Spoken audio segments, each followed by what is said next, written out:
On va passer à l'Iron Cage. Alors, on nous donne une petite note. Ce jeu était la table 1 du dernier tour, le seul jeu avec 2 joueurs invaincus, mais le vainqueur a en fait terminé deuxième par la plus petite démarche, car il y avait 3 joueurs invaincus avant le tour. C'est triste, hein. Oh, c'est triste. Ouais. Alors, Custodes Armiger, ça c'est quelque chose qu'on risque de voir. Custodes, ouais, non, quoi. Je sais plus. On verra. Custodes Armiger, on avait vu aussi, c'était Grey Knight Armiger. Alors, du côté donc bataillon, on a les Voicemen at Arms qui sont en no-slot, qui sont un choix d'élite. Alors ça, je sais pas, mais ça se joue beaucoup aux États-Unis. Je suis allé voir un peu les stratagèmes. Alors ok, t'as une petite unité de Voicemen pour un PC que tu peux mettre en FEP. Ils sont pas super OP de base, donc je sais pas trop en fait comment les... Enfin, pourquoi c'est joué. Et dans beaucoup de listes Imperium, que ce soit Space Marine ou autre, on se retrouve régulièrement avec des Voicemen at Arms, comme ça, en agent de l'Imperium. C'est même pas une troupe, c'est une élite, donc ça n'a pas le super OP. Donc je sais pas trop quoi en penser en vrai. Donc si jamais dans le chat vous avez des suppositions, n'hésitez pas. Alors, il joue en quoi? Il joue en émissaire impératus. Donc émissaire, c'est fight first, à portée d'engagement, et ignore les malus à la touche, au tir. Donc Shield Captain en Don Eagle, la Feel No Pain, la relique pour se redéployer.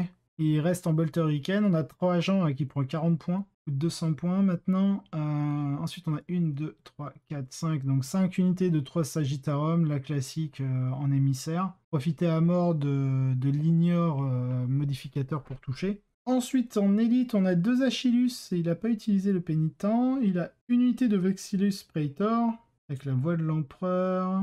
Enfin, unité de Vexillus Praetor, c'est le porteur de bannière avec la Vexilla Magnifica. Il lui met la voix de l'empereur. Impregnable Mind, ça c'est pour le Deny the Witch, il me semble. Si je me trompe pas, il a le Fulminaris Aggressor. Je crois que c'est la relique porte-étendard des custos. Et en super lourd, le serment c'est Mixed Army, Custom Questor Imperialis, donc il a un Free Blade en Frontline Fighter, c'est les Elverines avec double autocanon et les Heavy Tubber. Côté Tyrannide, on a donc un Léviathan. Alors, qu'est-ce qu'on a? 3 tyrans garde tout nus avec les Sizing Talons, les 3 anthropes, ok. Le tyran à pied en canon venin avec la relique canon venin et le trait Léviathan qui permet de gagner une reroll supplémentaire. On a le neurotrope en Synaptic Tendril pour donner 2 fois son buff. En troupe, on a 2 unités de guerrier tyrannide, une de 3 en Despitter Dual Bone Sword et une de 3, 6, 7 en paire d'épée d'os, Despitter et les 2 canons venin et bien sûr avec les glandes d'adrénaline. En élite, on a un Malceptor tout nu, on a 3 Venom Trop, on a 2 Screamer Killer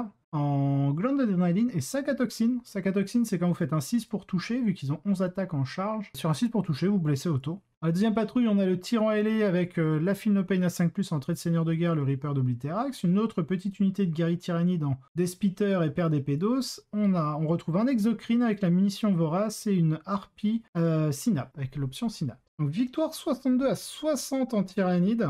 Donc c'est ça, hein, le format US, le moindre point que vous allez avoir en plus, ça va vous donner la victoire nette, alors que sur un format, on va dire WTC, il vous faut 6 points pour arriver à 11-9, et en général, ce qui est fait, c'est que vous faites une victoire à partir du moment où votre conversion de points WTC est à 12-8, et comme ça, si vous êtes en 10-10 ou en 11-9, c'est considéré comme une égalité. Un autre tournoi, un autre challenger pour affronter le Léviathan sur Tide of Conviction. Est-ce qu'ils sortiront mieux? Ils ont certainement des atouts en leur faveur, la combinaison de Trajan, de l'agresseur Fulminaris et d'un grand nombre d'émissaires Imperatus Sagittarum a connu un succès discret depuis un certain temps, car elle fournit une puissance de feu incroyablement fiable associée à des unités capables de repousser confortablement toute unité ennemie de niveau moyen qui tente de les déloger. Cette liste double cet aspect avec l'ajout des armigueurs qui fournissent un DACA supplémentaire et rendent la prise d'objectif de cette armée très délicate. Dans ce match en particulier, les chasseurs de première ligne s'avèrent également très utiles pour faire face à tous les outils que les insectes utilisent. Passer de force 7 à force 8 est un point de rupture incroyablement important contre les tyrannides et signifie que la harpie et le volant doivent faire beaucoup plus attention à l'endroit où ils opèrent. Beaucoup plus de tirs de dégâts 3, surtout répartis de manière à pouvoir facilement diviser les tirs. Aide aussi à éliminer les guerriers.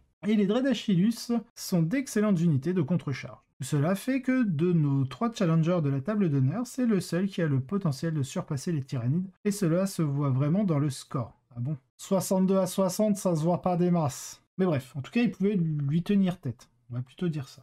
Et cela se... ouais, les insectes ont finalement réussi à faire 3 victoires sur 3 dans les parties de table. Mais ici, par la plus petite des marges, avec Robert marquant 60 points contre 62 pour Zane.